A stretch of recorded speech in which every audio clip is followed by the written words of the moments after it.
welcome to Inspiring Women with ADHD. I'm Renee Allen, the host of this podcast, and I'm excited to be here today.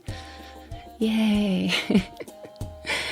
Oh, of course, there's always a story behind what it took to get me set up today, but I will spare you that because it seems like until I get this consistent, there will always be a story. But I'm here and I'm excited to be here with you. Happy summer. I may be only podcasting once a week during the summer till I get more caught up clutter-wise. I'm just deep diving into that and I'm having fun with it. But I'm finding that, and it's actually inspiring my episode today, but obsessive-compulsive behaviors. But there's a lot of that when it comes to ADHD, whether it's hyperfocusing, perfectionism, you actually have OCD as well, or OCPD. They overlap in many ways, but they're also different. Although the perfectionism can be what is related to ADHD and OCPD. It's not its own disorder, but it's just a behavior, I guess. And then there's obsessive thoughts, there's obsessive tendencies, there are compulsive behaviors that happen. Anyway, it's very multi-layered.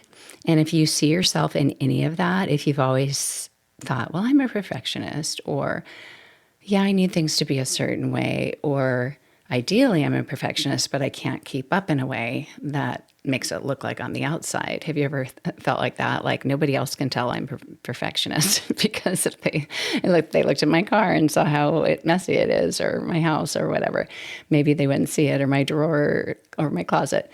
So it might not always be obvious to other people, but the way you feel inside, the way you project your needs onto other people, or how it results in your behavior can determine if it's a disorder or if it's just a tendency. But the more I read about OCPD, and I first looked into it because my psychiatrist, I asked him if OCD was closely related to ADHD, and he said OCPD is more commonly related to to ADHD. And I thought, OCPD, what on earth is that? So of course I had to go and look, and it's Obsessive-Compulsive Personality Disorder.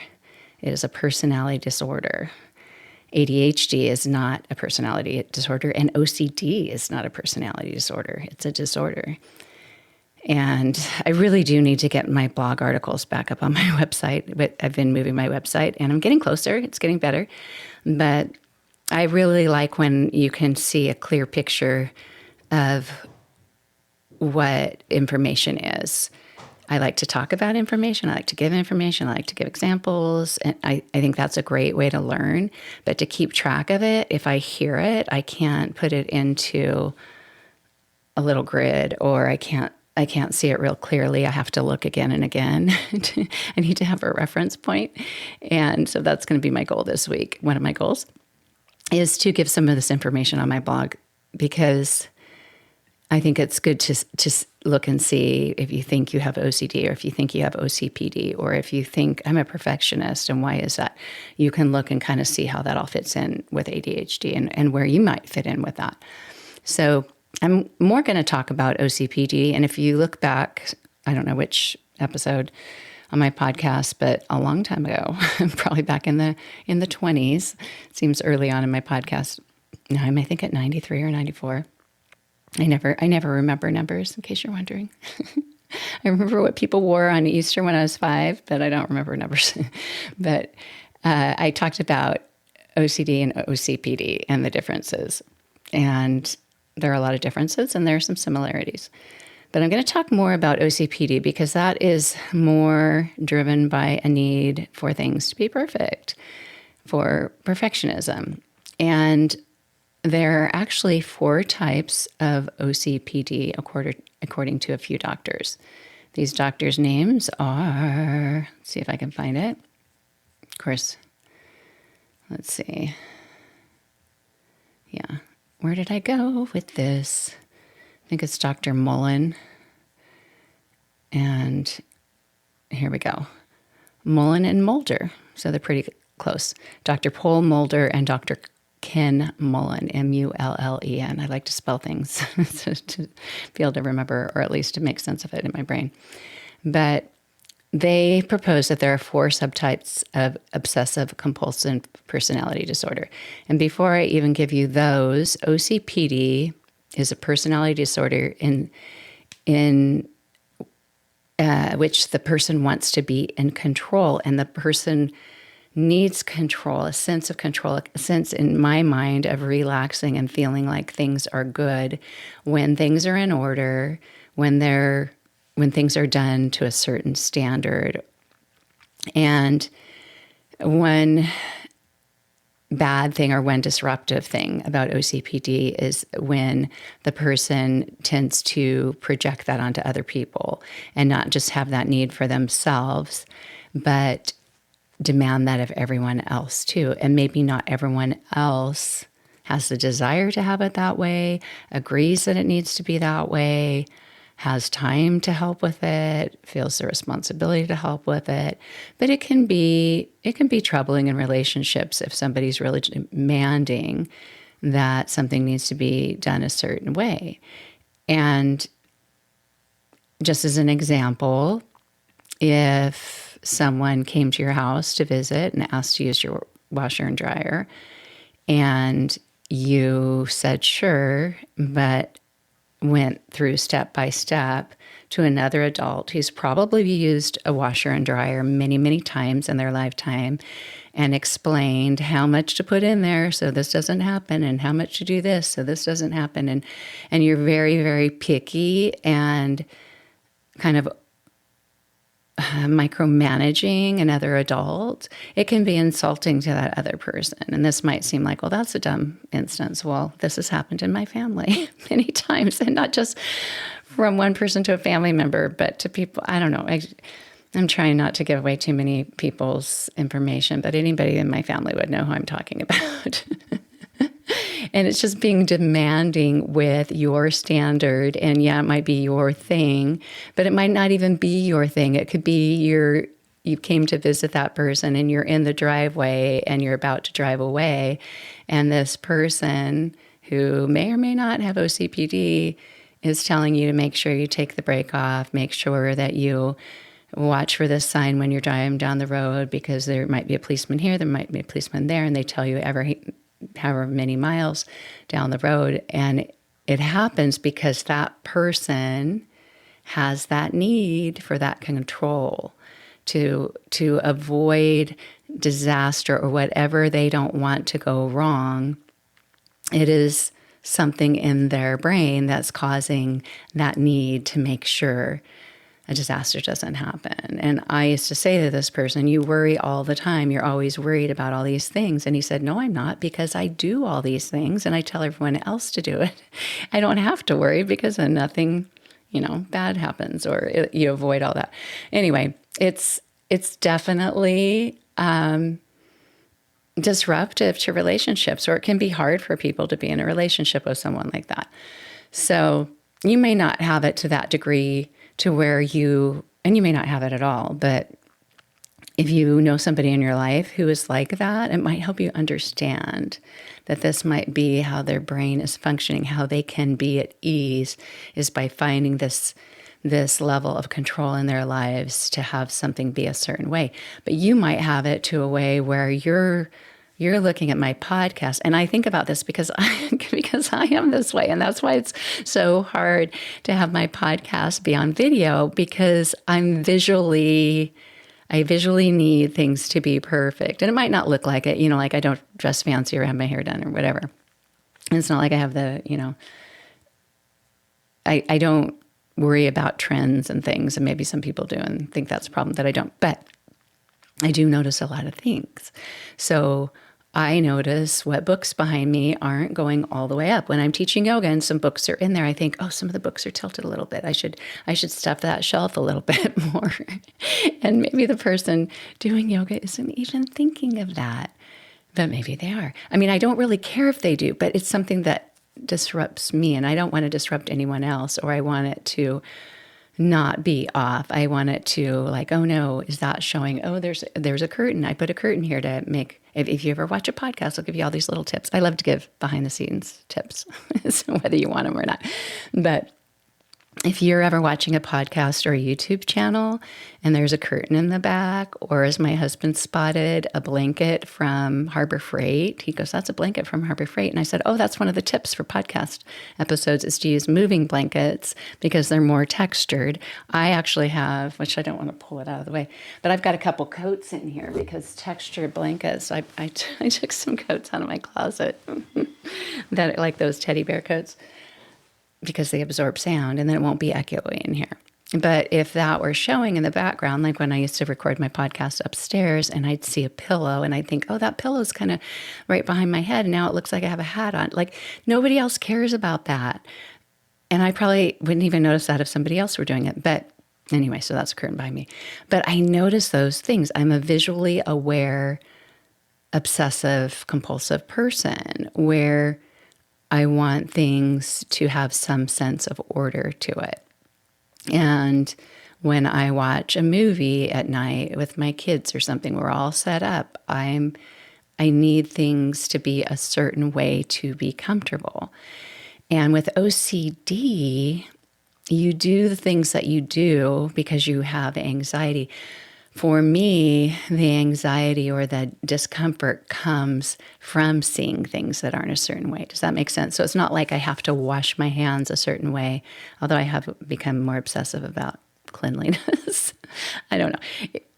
If, like I said, if you came into my house or saw my car, you wouldn't think I was. But I'm more aware of when I take a fork out of the dishwasher, if somebody else is taking a fork out of the dishwasher, they're using their hand. Is that hand clean or not? It's going into the tray in the drawer. And is that hand touching? Like if the fork's sticking up, I load the dishwasher so the forks are sticking down because I can in my dishwasher. But my daughter's dishwasher, it has little slots. Sorry if I hit the microphone. It has little slots, so you have to put the narrow part down, which means you're grabbing the silverware, unless you've sanitized your hands, you're grabbing what people are going to put in their mouths, not to scare anybody. But I think of things like that. And as I get older, it gets worse. And then I think, well, is the little silverware separator actually clean? Because if someone reached in to get a spoon, is their hand clean? Is that touching my future spoon that I'm not going to get?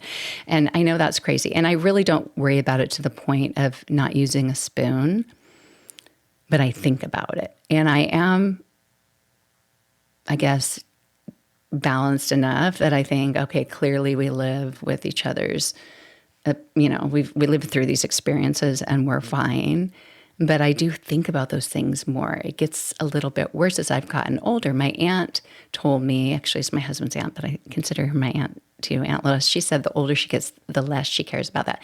Because I think she has seen, I've lived and learned this long, I've lived this long without getting sick from doing that. I'm probably just fine. But the only thing that I don't trust is a straw, because I do recycle straws. I like the Jamba Juice straws the best of any straw to use for a smoothie more than the silicone ones or the metal ones or the ones that everyone says are reusable. Well, so are the plastic straws from Jamba Juice or In-N-Out. Those are my two favorite straws. In-N-Out's just isn't long enough, but they're both wide and they breathe more. I know this is obsessive talking, but they breathe more when you're sipping a smoothie or something. They move with your air so they can contract. So I like those better. So I reuse them. I wash them over and over. But when I put them in the drawer, I think it might be touching another straw and somebody else has reached in there. So I always rinse them off before I drink my smoothie. But if you notice you do things like this, or you're sitting in bed and you see something on your dresser and it's not quite straight and you have to get up and change it or something, you might have OCPD. You might have OCD. I don't think I do because I don't think mine is driven by anxiety. But reading about OCPD, it is hereditary or it can be caused by trauma. And because it is in my family, not that anyone in my family has been diagnosed, but the telltale symptoms are there so loud and clear, I wondered as I got older, because I rejected it so much as a child, thinking, why do you have to be this way? Even though I love this person, I'm trying not to, I think I already talked about him in my other episode about OCPD, but I'm trying to be kind. I mean, it's not a big deal, right? When we have a disorder, it's not like we're being mean by saying somebody does this, and anyone in his life knows that he does this. But I thought that this was something that he did, and I noticed, and because of that, I wouldn't do that too. However, when I'm learning that it is a preoccupation for perfectionism, organization, control, and that it can interfere with relationships. It can interfere with completing tasks if you have a level of perfectionism that can't be obtained. It can also interfere with your satisfaction in life if it can't be maintained. That's what I'm finding is I do have a deep need for things to be really clean, but I can't obtain that. I either don't have the time, the patience, or the desire to clean that much. But I also have a house that was built 20 something years ago. I live in Florida where the storms are harsh, and I've learned that that means windows and window, edges and stuff, they wear with the weather. So I went and visited my daughter. She's in a brand new house. Every single windowsill is completely clean. You could eat off of the windowsills. Not in this house. No. No way. No way. And so it bothers me to notice it. And I do try to clean it, but some of them just really aren't cleanable. And yeah, wouldn't it be nice, as I used to say, and Brian Wilson, Beach Boys, just passed away. But one of our sayings that I thought was great, I just talked to my kids, they didn't have as good of memories with it, but wouldn't it be nice? Because that's what I used to say to them when we'd be at the store. Did I mention this in the last episode? That if we'd be in the store, and it was hard that they would always say, can I have this? Can I have this? Can I have this? And of course, I'd love to say yes, but you don't have enough money to buy everything your kids ask for. So it was always that battle of saying, no, not today, no, or, yeah, we can get that. And it wore on me. So when I had what I thought was a bright idea to say, you can't ask for things, but you can say, wouldn't it be nice? And then they'd say, wouldn't it be nice if I could have those chips? And sometimes I'd say, yeah, that'd be nice. Let's get it. And then other times I'd say, yeah, that'd be nice, but no, not today, whatever. And we just pass on. When I mentioned that on Father's Day, because we talked a lot about the Beach Boys, my husband, my dad, my husband loves the Beach Boys, and he's the one that introduced my kids to him. And we played Beach Boys on all of our family trips. And I said, do you guys remember when we used to go to the store? It started in this mall on this one trip that I said, wouldn't it be nice? And they're like, oh yeah, and they were more resentful that I did that, which made me sad. Maybe someday I'll have a conversation with them. I'm sure they didn't mean to hurt my feelings, but I want them to have good memories of that. I thought that was a great thing because it made it so we had a more positive interaction. But anyway, wouldn't it be nice if we didn't do these things? Where did I even go with this? I'm sure I'll see it when I'm editing, but I don't know now where I was. But yeah, it wouldn't be nice if we could, I don't know where I was. That's one of the, traits of ADHD. But if we didn't do things that made it harder for us, wouldn't it be nice if I didn't care about how clean the windows were? Because they are what they are, and I can live with it, and I try not to notice. But it does mess with me a bit.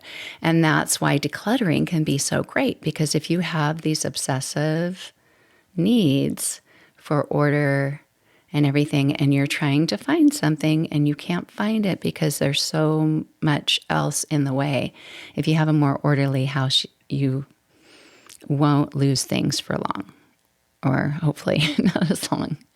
Because if you have ADHD, part of the attention deficit part plays into losing things. I don't know if I've done a whole episode about losing things, but I think it deserves one for sure. I should write a note of that.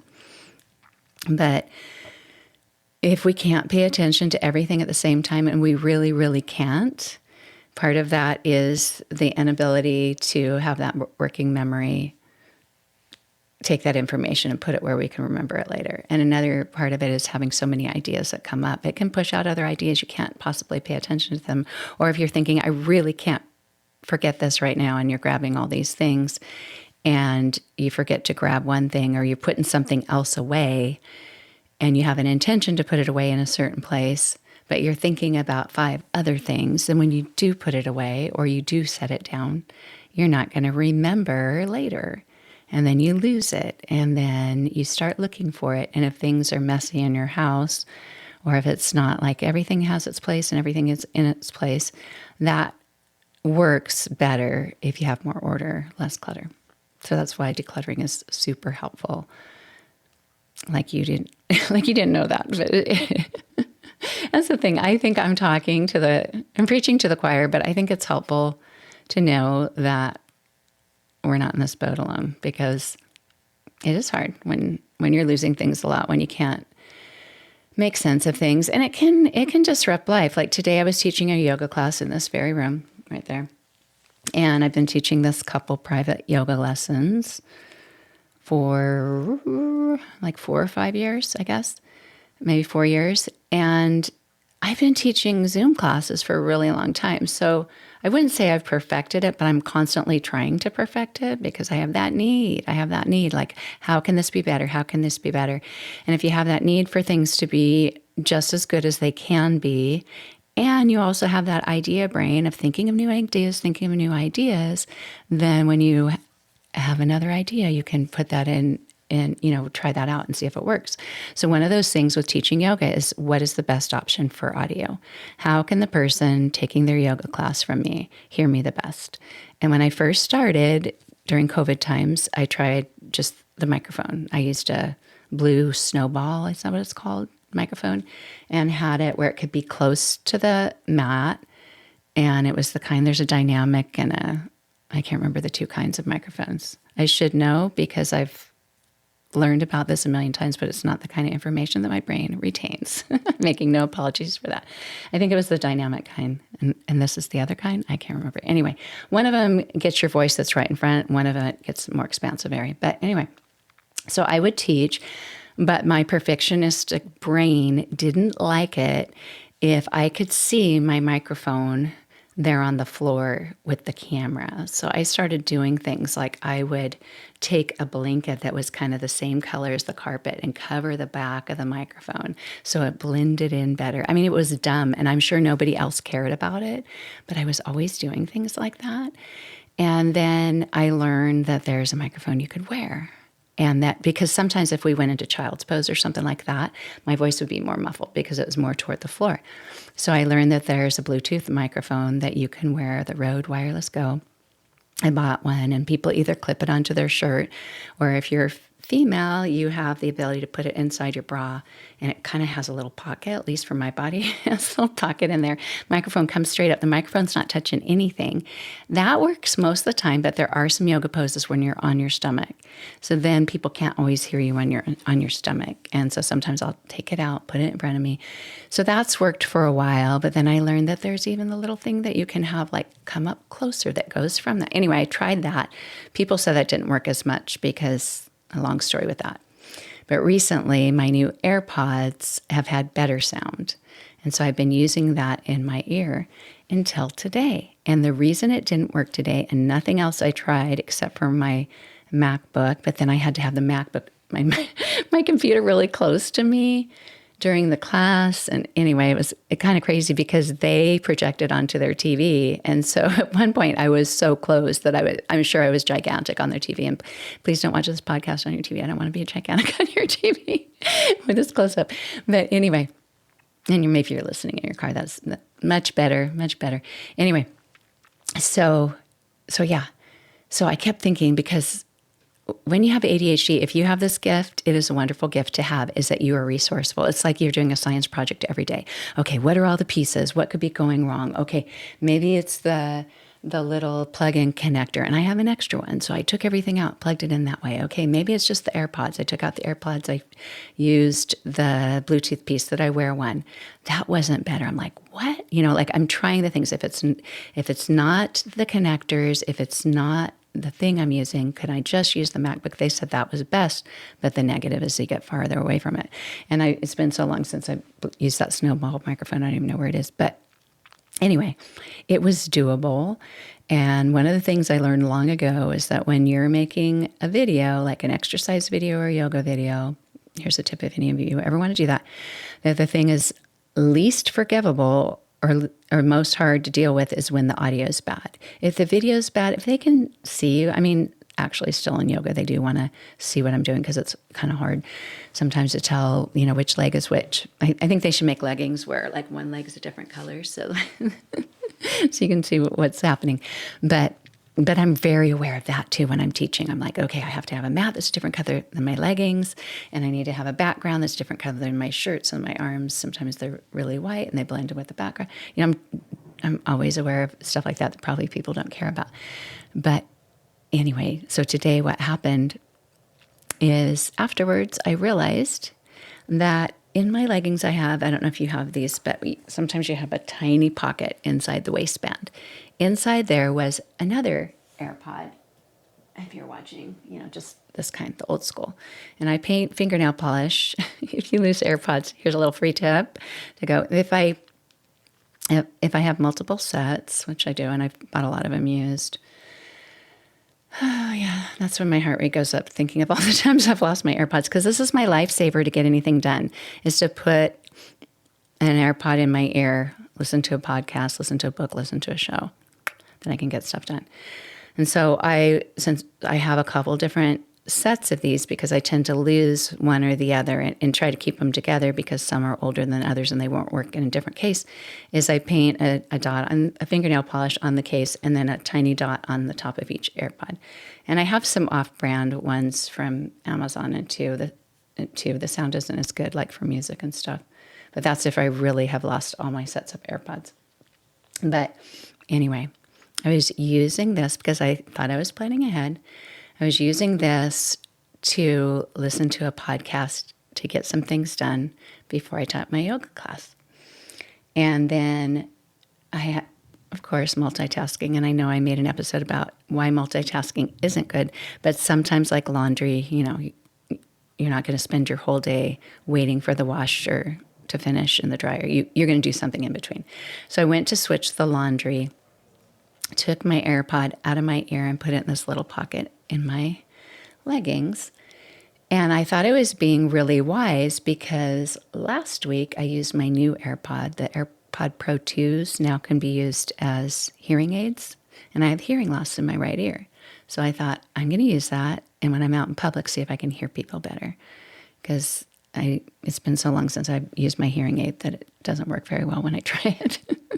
It's mostly because I couldn't figure out how to clean it and it just wasn't working as well. Anyway, long story with that. And part of that's probably ADHD.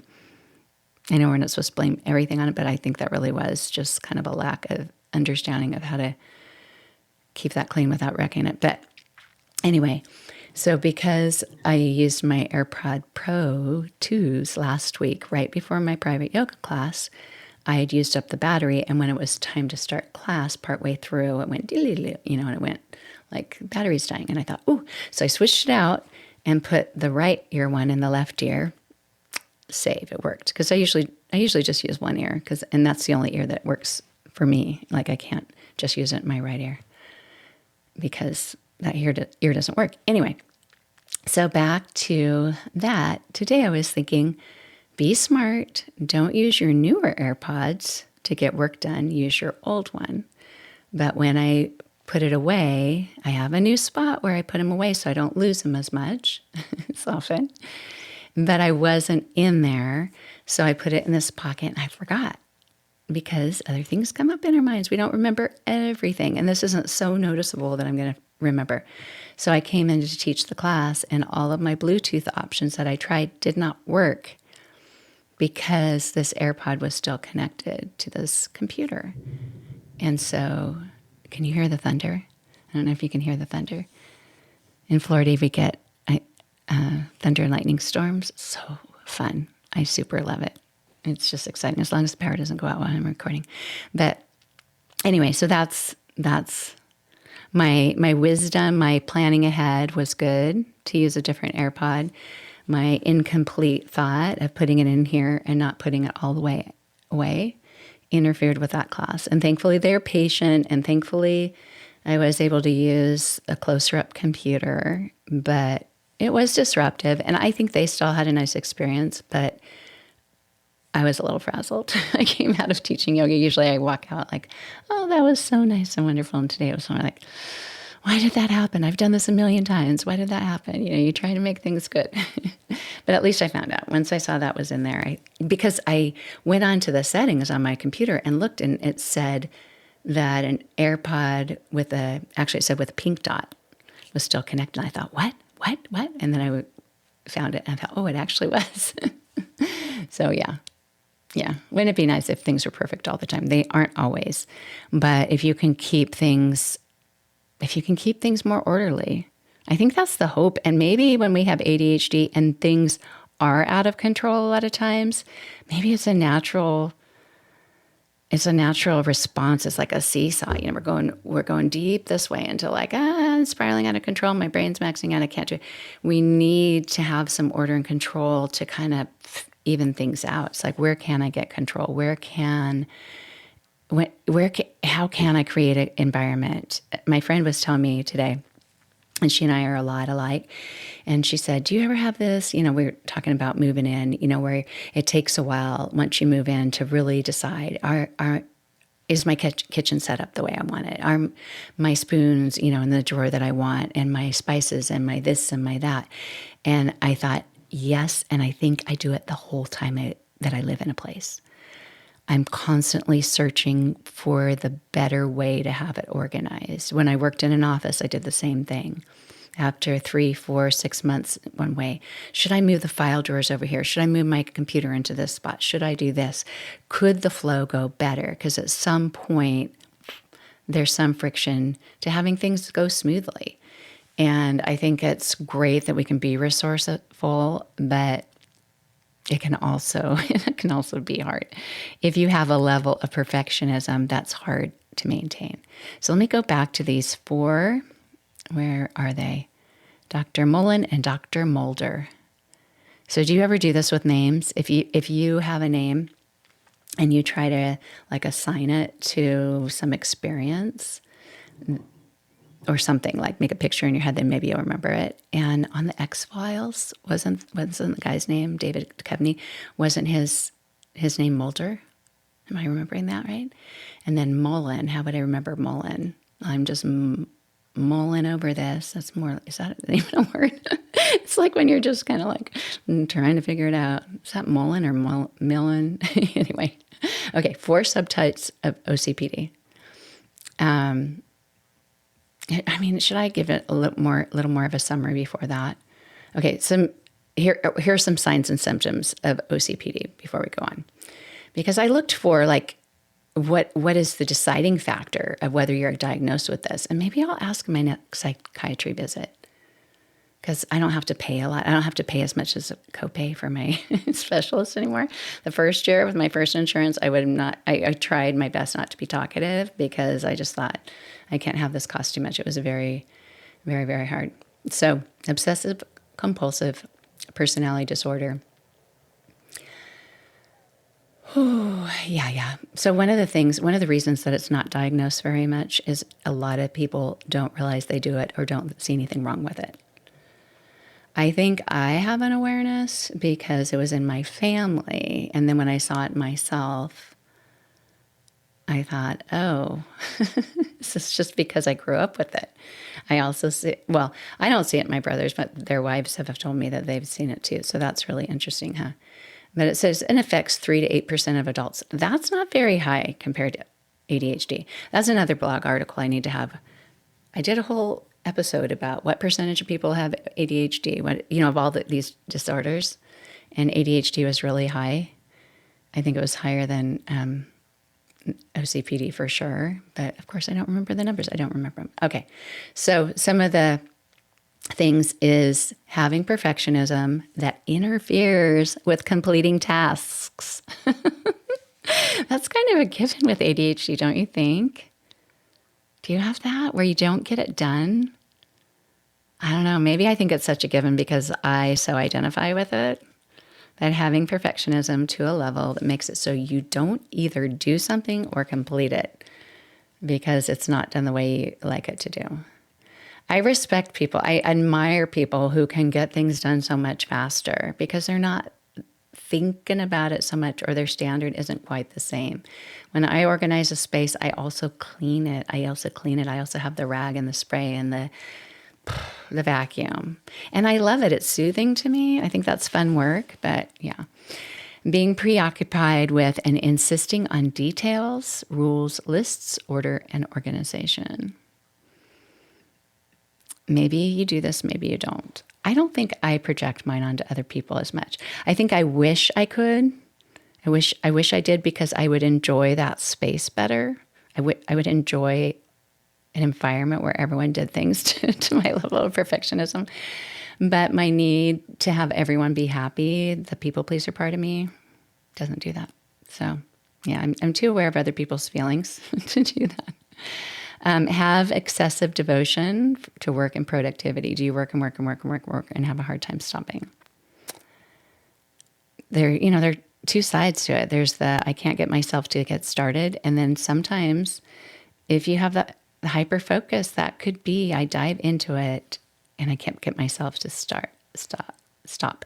It can result in an imbalance in your life. Like maybe you aren't doing some of the things that you really love to do, some of the hobbies you have, some of the workouts, whatever, or you're spending less time with loved ones, friends, and things because you're just diving deep into these things.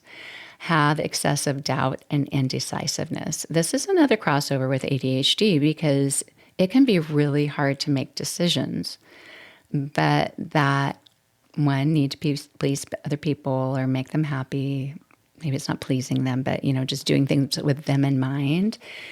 And having doubt, is it okay? Is this the best way? Is this going to work? Is it not? Yeah. I'm just rethinking my whole thing about the wouldn't it be nice. When I was talking about trying to do things to make other people happy, I need to be okay with if it not being a good memory for my kids, that's okay. You know what I mean? Like I can't change their memory of it. And have you heard of the book Let Them? Is that what it is? Just let them. I don't know, something like that. The let them theory. I don't know. The ADHD questioning part of me, I have to stop and see if I agree with everything before I can go on in my mind. I listened to that book with my daughter on our trip up to Virginia, and we would stop and talk. But I wanted to stop probably 5 times as many times as we did because I have that need to converse, but also because I learn the most from the things that I'm not good at. Like I learn the most about what's stopping me, like as far as business is going, or even with my podcast or even my website or whatever. That was really helpful. Or I don't know, just kind of like, what does the world think of this? What do the public think of this? What do my friends think of this? But all the other parts, I'm kind of like, really, really? Anyway. But yeah, back to my kids. I need to just let them have that as their response and forget about it. But I really want everyone to be happy and everyone to be happy with that. Anyway, okay, back to this. Okay, here's another thing with OCPD. Using caution, like you're avoiding things because you're afraid you'll fail at it. I would also say, and I know I'm sitting on the floor, so sometimes I get uncomfortable. I prefer to sit on the floor, but I'm moving around if you're watching. Avoiding things because you're either afraid you won't do well at it or you're afraid of the outcome. Like you have a fear of, like, I can't jump off of that cliff and into the water because, and maybe a lot of people won't, but there are a lot of things that I haven't done, like ziplining or things like that, because I don't want bodily harm or injury. But I've done other things like river rafting down deep. I don't know, I guess it depends on what time of my life. But I think I do have fears of, kind of those high adventures that a lot of people will do. One of my good friends has a husband that's encouraged her to do all those high adventure things. And she has, and I think I would not have been a good spouse in that relationship because I'd always just think, can I just hang back and go order food or something while everybody else does it? Anyway, so yeah, okay. But also just even not trying something because you don't want to fail at it. So easy to do. So easy. Or just stop, not keep going because you doubt yourself. Also not being willing to compromise. Do you have a standard? And this is a big one with OCPD. Do you have a standard that you won't let go of because you just think that's the only way it can be done? Oh, this is a hard one. So I've been talking about decluttering, being unwilling to throw out worthless objects, even though they have no sentimental value. Even being, I even skipped part of this, being unwilling to throw out broken or worthless objects, even if they have no sentimental value. Yeah. So as I've been going through and doing my decluttering, I had a plate. It wasn't even mine. I bought it from my daughter-in-law because she likes yellow. I bought it for her kitchen, and it's more of a decorative plate, and it broke. And I don't know how it ended up at our house or if I took it home, but I brought it home, glued it, and was going to give it back, but then ended up and showed it to her. And I thought they probably don't want it in their house because it's broken and you can't really use it. But anyway, I used it as a backdrop and a little display in our kitchen because I just thought this is important to keep because it was hers, but it was broken and she doesn't care about it. And anyway, I finally got rid of it. I finally threw it away. But I saved so many things like boxes and bags because I like them. Like they make me feel good when I see them. Like any box that an Apple product comes in, it's white, it's it's sturdy. I use them to organize some things on some shelves, but some of them I just hang on to even if they don't have a purpose. Do you do things like that? Oh my goodness, what is wrong with me? Okay, have difficulty working with others or delegating tasks unless they agree to do it exactly like you want. Yeah. Have you ever thought I'd rather do it myself than give up the way it's going to be done? And you have a hard time when people do things differently. I don't know. I feel like some of these things, since I can identify with so many of them, I think isn't everyone this way, but I really don't think they are. If this is a personality disorder that affects 6 to 8% people. Okay, frequently becomes over-fixated on a single idea or belief or a single task. Like, I need to get this done. I need to get this done. I need to get this done. I need to get this done. And that's just the only thing you want to do. Black and white thinking. And this can happen for a lot of people. And it's also a big part of, what's it called? I'm thinking OCD. BPD, yeah. BPD has a lot of black and white thinking. But from what I've read about it, and that's borderline personality disorder, what I read about it, it has a lot to do with people. I don't know that happens as much with OCPD, that it's as much people, but it might be more like situational. Like if you're gonna start exercising, you're not gonna just move from, I need to exercise, I haven't exercised in years, and you're not gonna just start going on a walk or lifting weights, going to the gym for 30 minutes. You're like, I've got to do this at least an hour a day, and I've got to make sure I do this, like make it, like turn it on full force from the beginning. And if you can't do that, or you can't make it, then not at all. Or the whole dieting thing. If you've lived with the diet mindset like I have in my life, I feel like the younger generations have gotten a better balanced approach to that. But the whole, I'm going on what do we even call them?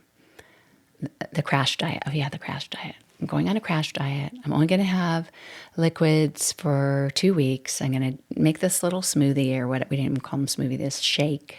I'm only going to eat pineapple. I didn't get in on the pineapple diet, but I did get on a lot of them.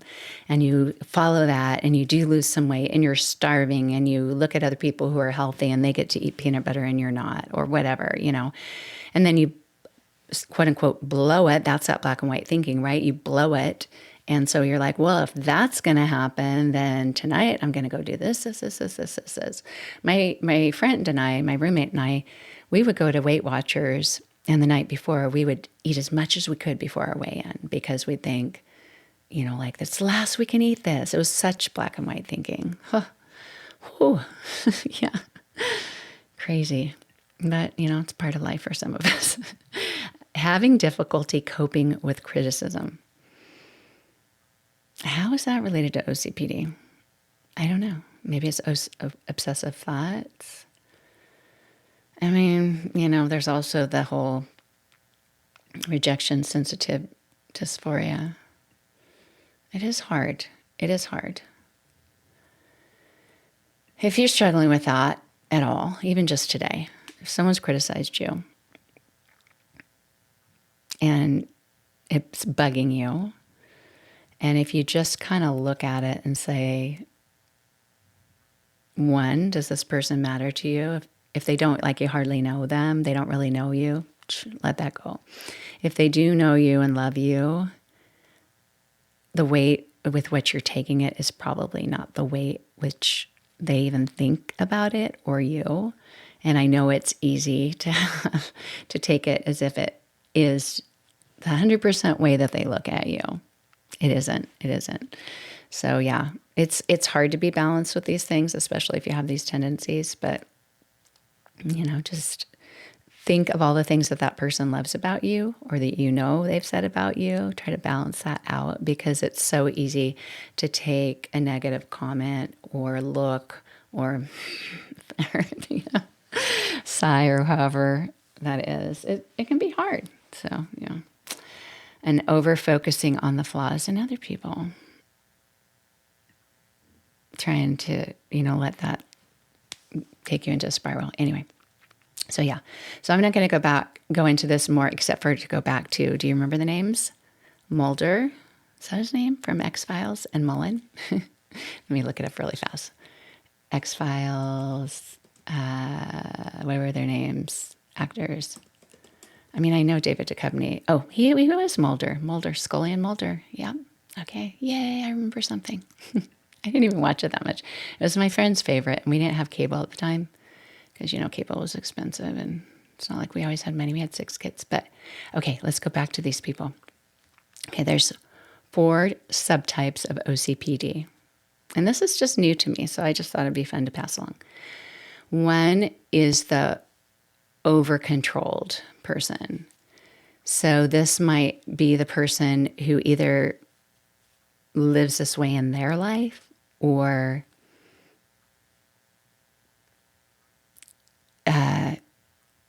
I guess it is just in their own. Okay, over-controlled. So it's a self-over-controlled. I thought it was maybe going to be how they project it on other people, but I think that's different. Okay, so over-controlled is extremely rigid, emotionally constricted. Doesn't mean they have to be all these things, but it could be in how they conduct themselves. They have high levels of self-restraint or moral rigidity, like I absolutely can't do that. I can't even think of possibly doing that. They tend to suppress their emotions and may come across as cold or overly serious. So that's like a self-controlled thing. The second one is perfectionistic. That is a classic way that OCPD can present itself, obsessed with order, details, and control. Whether you're able to maintain that or not doesn't factor in. Like if you think, well, my life doesn't show that I'm perfectionist. But if you're obsessed with order, details, and control, and one of your favorite things is to take all these books, and these 3 bookshelves, so you can see, if you can see in this room, are only, I don't know, I probably have 5 times as many books as that. And one of my favorite things to do is organize them. I was just doing it last week, is to go through, get rid of a few. I never can get rid of very many. Sometimes I order them by color, order them. What am I saying? And I got distracted because I could see it close up, and I'm like, which titles can you see? Which titles can you see? But sometimes, right now I have like my yoga shelf. I've tried organizing them all just by color, but the problem is you can't find the books you need when you do that. And if I have the yoga books on one shelf or something, then I can find them. Same with the same authors. I've got lots of Rick Riordan's that my son loved to read. And if I put them all, like the black ones with the black books with the shiny sides and stuff, then I can't find the whole set. I forget what I have. Anyway, obsessed with order, details, and control. So if you find it so soothing and wonderful to just organize things, then that could be you. Excessive devotion to work and productivity at the expense of leisure or relationships. Has anyone ever told you, get a life? Do something else. Not very often, but I've told myself that sometimes when I get deep into this. Okay, 3rd type. Okay, first 2 types, in case you have a problem like me, keeping track. Over-controlled. That's more self-controlled, super restrained. Perfectionistic, It shows in the things that you do. Authoritarian. So this is where it goes to other people. Controlling and critical of others. Rigid adherence to rules and standards. But not just for yourself, because that is also with the other one, but also maybe for your children or for other people. Maybe demanding or moralistic with difficulty tolerating other people's opinions. And I know sometimes people think moralistic might be just, like religious and stuff. It doesn't have to just be religious. And there can be religious people who aren't this way. They can be respective of their religion and their ways, but not be demanding. I think, at least in my opinion, not that I know Dr. Mulder or Mullen, but that this would make somebody a more judgmental person in my judgmental eyes. I try not to be judgmental, but I'm thinking that would, if you have those demands of other people, do you see people like that who are like, why are those children doing those? What's wrong with their parents? Or why isn't anybody, anyway, yeah. Those are people who are projecting their standards onto other people, their opinions. And then the fourth one, obsessive. That's why they call it OCPD. So I guess the obsessiveness, the PD, it'd be nice if the P, the personality disorder, was perfectionist, but it's not. Okay. Obsessive is part of the name, though. Preoccupied with mental control, doubts, and decision-making. So that's where the perfectionism can get in the way of decisions, and self-doubts can come up, or even just controlling your emotions, getting out of a funk, that kind of thing. More internal stress and indecisiveness than outward rigidity. So it's all coming in and it's turmoil here instead of showing up this way. And then overthinking, second guessing, frequent mental rumination. Do you ever notice your mental ruminations? I don't know. It seems to come with ADHD. Speaking of which, a lot of times when I make these podcasts afterwards, I think, oh, I was talking about this, or I was going to talk about that. And you always forget something. But now that I say that, there was something I was talking about earlier and I didn't complete it, but now I don't remember what it was. Oh my gosh. Life. Okay, let me read these again and see if they come up. Okay, more internal distress and indecisiveness and outward rigidity, and then overthinking, second guessing. Oh, I know what it was. And frequent mental rumination. So earlier, I was talking about how when you have a hard time losing things, and even, you can't keep track of it, because you're thinking of so many things at once, or you can't focus on as many things at once. So, and even just dropping things, losing things, kind of that klutziness, and then the scatteredness. So the scatteredness might show up in, I lost something, I dropped something, I tripped. It comes from both sides of ADHD. If it's the inattentive, you can't pay attention to as many things. And then also the impulsive part, the hyperactive impulsive part. Sometimes the need to move your body, or the impulse, that new idea. It's not just, I have a busy brain, but and I can't focus, that kind of thing. But it can also just be an idea that takes front stage and makes it so you're losing things. But it can also happen with the overthinking things. With the overthinking, it can just be that you're not sure because you think of so many ideas, whether it's because of impulse ideas or just a busy brain that can't stay in one place. I don't know. Oh, lots of things, huh? I don't know. I think it's kind of exciting to find out whether you found out that you've had ADHD as an adult, or you're just learning more about it as an adult. Because my guess is, even if you were diagnosed as a child, you didn't know that much about it. And I don't think we were told as much about it. But most women seem to be finding out as adults. And I think it's exciting because we do have more awareness, and we're more exposed to information like this, to where we might go, wait, is that me? Is that me? Because I really didn't know it was me for a long time. Even when I had friends tell me they had ADHD. Even then when I had my son tell me he thought he did. never did I ever think I did too. Anyway, I guess that's it. I haven't made a longer episode in a long time, and I'm kind of excited that I did again. I've had some time to do it. So thank you. Thank you for being patient with me. And like I said, I might just do them once a week, but I might do two a week because I have that impulsiveness and I might want to do two. And I think when I take off the pressure to try to fit everything in, because I am decluttering like a crazy person and loving it. I had the episode last week of the 5 hard things about decluttering when you have ADHD. And I want to make another one about the great things about decluttering because it is really fun and fascinating if you can get yourself to do it.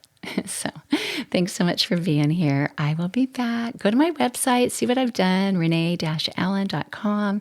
Sign up for my newsletter if you can figure out how to do that. I'm still trying to figure it out. It's a whole new format. I've been testing out my own. I think I've got it figured out. I made a quiz, but the quiz that I had before doesn't work on this new website, so I'm making a new one and we'll see if it works, but you can see if you like it. Talk to you later. Bye. Rewind, I've run out of time to sing melodies and harmonies. I'm cut short.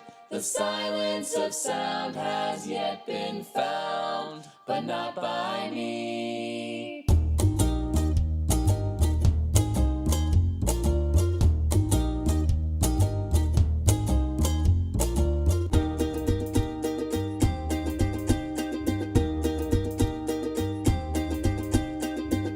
I buttered my toast, spread on some grape jelly. I don't mean to boast, but I'm a chef and a good one. My grandma can't hear me. The breakfast is done, and I'm getting colder, ever older, so I run. Open windows, broken shadows. Frozen dreams are left for tomorrow. Without a cause, no time for a pause.